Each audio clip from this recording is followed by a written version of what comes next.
Something that definitely made a stronger comeback than Michael Bay this year is Stranger Things. For those of you who have been living under a rock, its 4th season recently came out, and I've just watched the best episode in this season, and that's Dear Billy. And in this video, I'm gonna be giving you my thoughts on Dear Billy. Obviously, a minor spoiler warning. If you haven't seen the episode, get out of here now.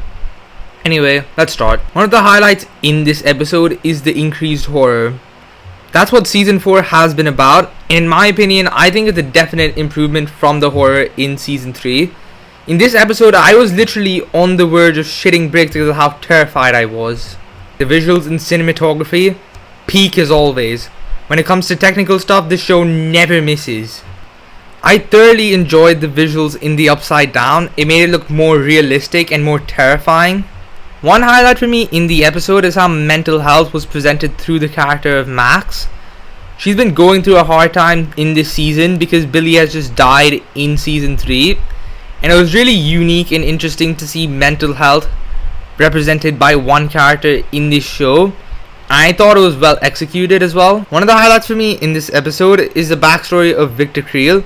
I thought he was a genuinely interesting character, and his backstory was really interesting and dark.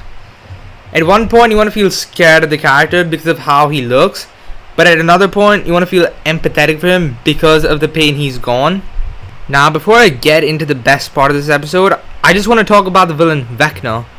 He was an intimidating villain. I really like how he's on a smaller scale than the Mind Flayer in season 3, but at the same time a larger scale than the Demogorgon.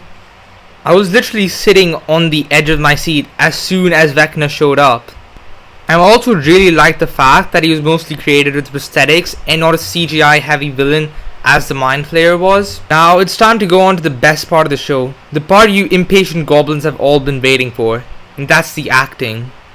The whole cast were great in this show, but the true standout in this episode was Sadie Sink as Max. She was great in season 2 and 3 and the first 3 episodes of season 4, but in episode 4 she was absolutely fantastic. Everything from her emotions to her facial expressions, it was all just great, especially in the moment where she's captured by Vecna. She gave us one of the best acting performances in Stranger Things. However, I have one minor nitpick for this episode, and it's how slowly the Hopper storyline is going. I think Hopper is a great character, but the storyline has been going pretty slowly and I just couldn't get invested in it at all. I think some people will disagree with me, some people will agree with me. Now, this is only the 4th episode and not the whole show, so I'm assuming the storyline about Hopper will just progress more as the season continues. But still, it was pretty slow in this episode.